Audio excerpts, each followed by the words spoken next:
welcome Evan Williams.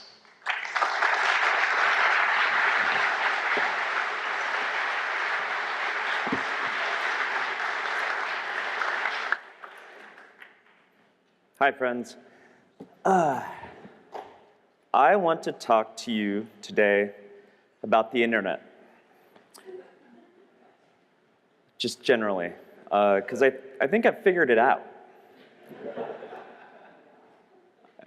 I have some theories anyway. I'm also going to need the clicker, I think. You're ready for that. Thank you. So to tell you about my theories, I want to tell you how I got to my theories, which involves telling you a story that is a lot of my life. And it starts here. From a small place in the middle of the country. Well, the place isn't that small. It has lots of land. I guess it's as big as any other place. There's just not a lot of people in that place. My school growing up was probably less than 60 people in the high school. They were all white. All the boys played football, except for me. And that, and in many other ways, I felt very different there growing up. And I yearned for the world outside. I didn't feel like I belonged there. I yearned for different perspectives and ideas and people. And it was a pretty isolated feeling, especially because I never traveled anywhere either. I don't think I saw the ocean in person until I was 20 years old.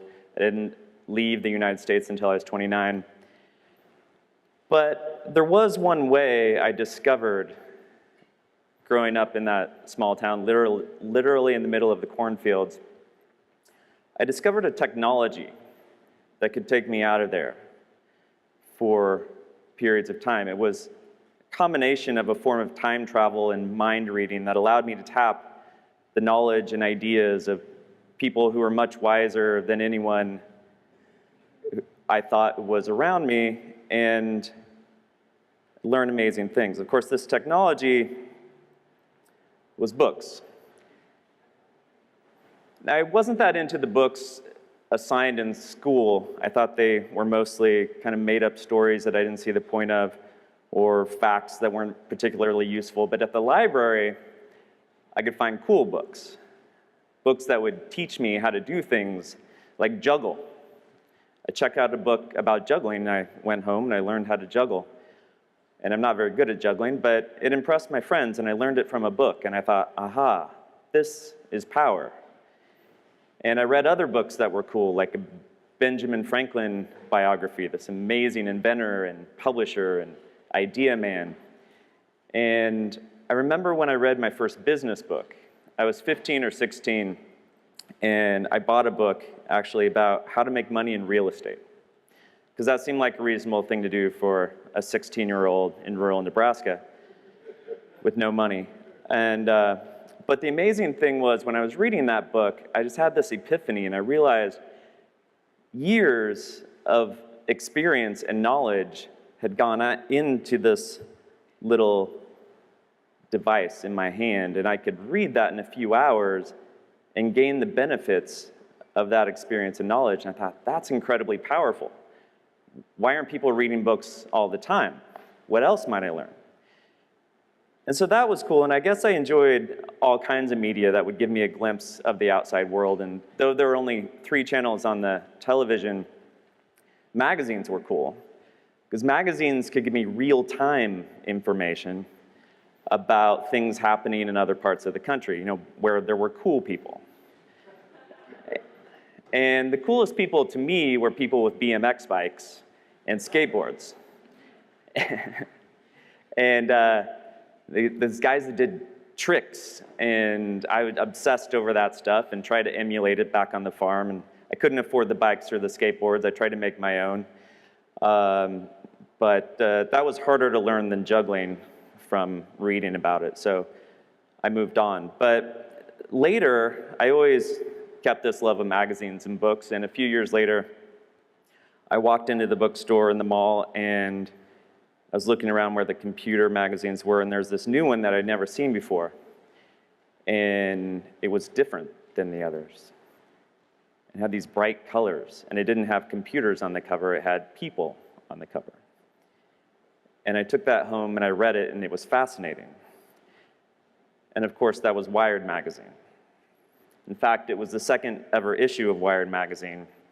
This was in early 1993, and I was 20 years old, and it gave me a glimpse of a whole nother world. And I had dabbled in computers by this time. I'd even been on Prodigy, but this was something different. And when I was a sophomore in high school, I took the required basic programming class, and I was phenomenal at it. Ended up teaching most of the class because the teacher wasn't really paying attention. I went way and beyond my assignment, and I just decided, this is it. This is what I'm going to do. I'm going to be a computer programmer. And unfortunately, either because of a lack of discipline or friends who were also into computers or lack of having a computer, I didn't follow that up right away. But when I picked up this Wired, it wasn't just about computers, it was about this world on the other side of the computer, a world you could get to from anywhere, and that world is full of knowledge and ideas and people. One of the articles in that magazine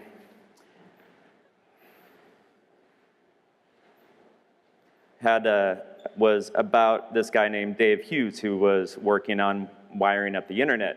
And there's this quote, "My life's mission is to hook up the 5.5 billion brains on the planet," which was a pretty audacious statement in 1993. And this was the kind of stuff Wired magazine talked about. There was another article, I was just looking through it recently, by Paul Sappho, which talked about text as the hot new medium. I realize this magazine may have influenced me more than I realized, but in that, Sappho says, "Words have been decoupled from paper. In fact, our electronic novelties are transforming the word as profoundly as the printing press did half a millennium ago." So this was exciting. This was clearly the future, and I needed to be part of it. And by this time, although my real estate ventures hadn't worked out, I was an entrepreneur, or at least I considered myself one. I had dropped out of college and had no money and had no intention of getting a job. And I saw the internet as the future, so I thought, well, I gotta be in there. I gotta do something. What's my role here on the internet? What can I sell? What can I create? And lacking those computer skills, or really knowing anyone who had the computer skills or would have any idea how to actually put something on the internet, I decided, well, what is better than the product of knowledge? I can empower other people to get on the internet. So I decided, instead of using the old-fashioned technology of books, and there were a couple books about how to use the internet on the shelf, which is how I figured out how to get on the internet, which was not a trivial feat in Nebraska in 1993. I thought, we'll use even better technology to teach people. We'll make a video. So I got some buddies together who were in the journalism school at the University of Nebraska, including Paul Bausch, who's here. And we borrowed a camera, and we went down in my basement. And we recorded a video. I'll show you a little clip. This growth has occurred not only in the number of internet citizens, now estimated between 20 and 50 million worldwide, but also in the number and variety of internet applications, services, and resources available. Of seemingly parallel growth is the amount of information available about the internet and the interest level of the general public and media about it. Indeed, the internet has finally come of age.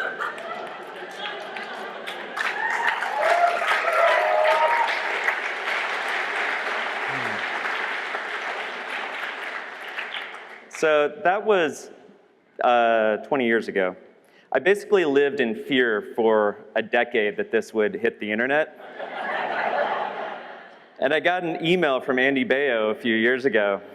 Said, I found this video And my heart sunk. I was like, no, God. And because Andy's a gentleman, he asked permission if he could put it online, and I denied him that permission so I could show up at his conference years later and reveal it to the world. But yeah, so the important thing about the video wasn't the production quality exactly, or how much money we made from that.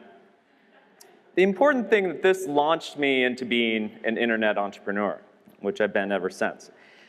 And I don't think I used that word at the time, or anyone did, in Nebraska anyway, but I was on my way, and it was still a struggle for a while, and eventually I realized, like Jed Clampett, in sophistication, though not having made my fortune yet, California was the place I ought to be. So I made it out to California. I got a job at O'Reilly, the book publisher. And a couple years later, Meg and Paul and I started Blogger. And so the origin of Blogger came from, we were actually working on something else. It was a much more complicated project management thing, but we all had blogs, and I'd written a little script for my personal website that made it so I could just type in a box and a new thing showed up at the top. And basically this was after reading Dave Weiner and Peter Merholtz in this world of weblogs, and I thought, oh, that looks kind of fun. And so we did this little thing on the side, and it eventually worked. It was also a struggle for a few years, but I ended up working on Blogger for about 6 years, 4 before Google, and then 2 after selling it to Google. And during that time, I came to think about, why did this work? Why was blogging important? Why was this democratization of publishing important? And the way I described it at the time was, it's not about Blogger or about blogging, it's really about the realization of this great promise of the internet, this idea that is about the democratization of knowledge, of ideas, even of influence. The idea that anybody could share their thoughts with everybody was a profound idea, and that idea was there in the beginning of the internet. And what blogs did was just kind of made it more real and more possible. So that's the way I described that, and I was happy about that, and I was proud of that, and thought, that's awesome. The internet is awesome, and it works. But I think I missed something, actually, back then. I missed something because I didn't really know what the internet was. I mean, I thought I did. And back in my video, I had to explain what the internet was before explaining how to use the internet. So I explained it thusly. I said, the internet is a puzzle comprised of 3 things. It's computers, it's information, and it's people. And I guess all those things are involved, but we probably wouldn't describe it that way today. So I was thinking recently, what is the internet? And I decided that the internet wasn't really computers. I mean, the computers are there, apparently. It's kind of funny, they're there more than ever, but we never see them anymore, even those of us who work on the internet. And we don't even see the wires that connect the computers. I think those are there too, but the internet is literally in the air.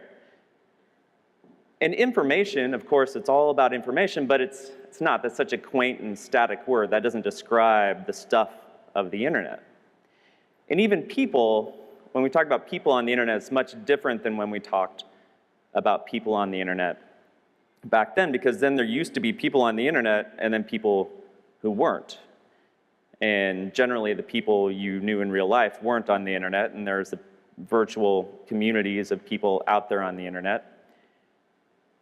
And now it's just this thing. It's just in the air, and we all connect to it, and we use it for all kinds of things. So the thing that's really makes up the internet is these connections. And there's the hardware, the connections, and then there's all these connections that are mapped in data and software. And if you look at any big internet thing, you see it's basically a big pile of connections. I mean, even the link, the humble href from one page to another is a connection. A follow on a service is a connection. A like is a connection. And what the internet is doing now is it's connecting everyone and everything and every event and every thought in multiple ways with layer upon layer of connection. And increasingly, everything that happens and everything you do, every place you go and check in, and every thought you have and share, and every person who liked that thought and faved it, and every song you play is all connected. It's all mapped in the software and the databases. And it keeps multiplying relentlessly. So that's what I think the internet is, but why? Why are these connections growing like they are? Is there something more than it's just possible and people think of cool new things? Is there some sort of organizing force or a principle that's driving all of this? And I don't mean a cosmic principle, but just something that helps explain what really thrives on the internet and might even predict what will thrive and what will come next. And I decided that the internet is simply a giant machine designed to give people what they want. That's what these connections do. And another way to say that is that the internet makes human desires more easily attainable. In other words, it offers convenience. I learned that the Latin root of convenience actually means assembling and agreeing. Isn't that what the people who created the internet did? They got together and they agreed on how to assemble their computer networks, which assemble us all. They convene us all, and they offer conveniences for getting whatever we want. So human desire, of course, doesn't change that much over years or generations or millennia, depending on how much you abstract it. And people want the things they've always wanted. They want love and money and status and a sense of belonging, and they want to influence, and they want to get answers, they want to create, and they want solutions to their problems, and they want stuff. And convenience on the internet is basically achieved by offering two things: speed and cognitive ease. As in, I don't want to wait and I don't want to think. And if you study what the really big things on the internet are, you realize they're the masters at making things fast and not making people think. They also take out steps. That's another way to define convenience. A thing that you want used to take several steps, and now it only takes a few steps. So going back to Blogger, I realized Blogger and blogging tools in general didn't enable anyone to do anything new that they couldn't do as long as the web existed anyway. It just made it more convenient. And of course, when you drop the barrier, that causes people to do stuff, or it's then worth the effort. And then Twitter came along and obliterated a lot of blogging because it fulfilled the same desires more conveniently. And part of the reason it was more convenient was that it reduced cognitive strain because it eliminated tons of choices. So then you look at the really big internet companies and services, and you see this pattern over and over. Look at Google. The biggest. They are really good at speed. They cover a wide range of human desires, answers, solutions, information. They make it so easy, there's one box. You don't even have to come close to spelling anything correctly.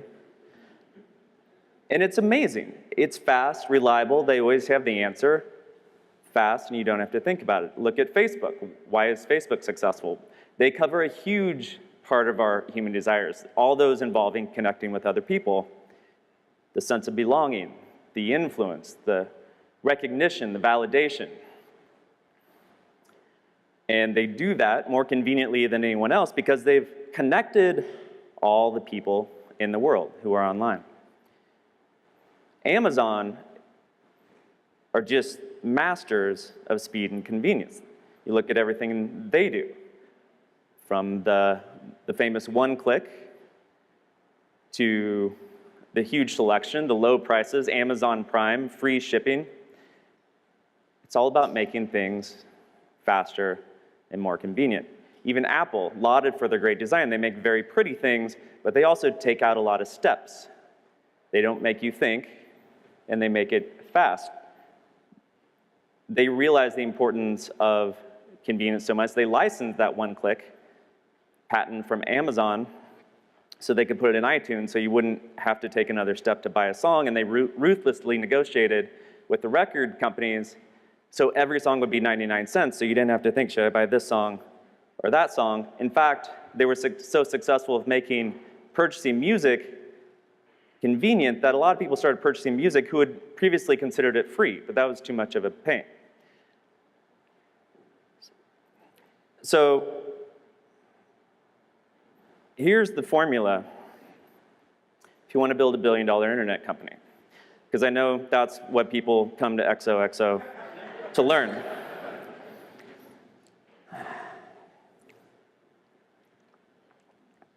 It's simply this: identify a human desire, preferably one that's been around for a really long time. We often think the internet enables people to do new things, but people just want to do the same things they've always done. So you identify that desire, and then you use modern technology to take out steps and make them not have to think. And so, to use an example, look at Uber. How old of a desire is getting from here to there? And how hard was it really to do? They took out some steps to that process, and they're worth $3.5 billion. They formed a connection between you and the drivers. Shortly after I moved to California, my older sister came to visit, and we were at the Marriott downtown in San Francisco. And if you've ever been there, you know it has these vast panoramic views of the city. And this is when I still lived in Sebastopol, which is a sleepy town about an hour north of San Francisco. This is where O'Reilly is based. And we were looking out over the city, and I was dreaming and hoping and wondering, could I move to San Francisco? How amazing would that be? And my sister, who I'm sure was paying for our drinks on her school teacher salary, because I was still broke from my first company, was encouraging. And it was a scary thought for a farm boy to move to the big city, but also an exciting one. And San Francisco seemed so full of possibilities, kind of like the internet seemed back then. And I made it to San Francisco just a year later, and I've been there for 15 years. And of course, something happens when you move to a place that you've only dreamed of.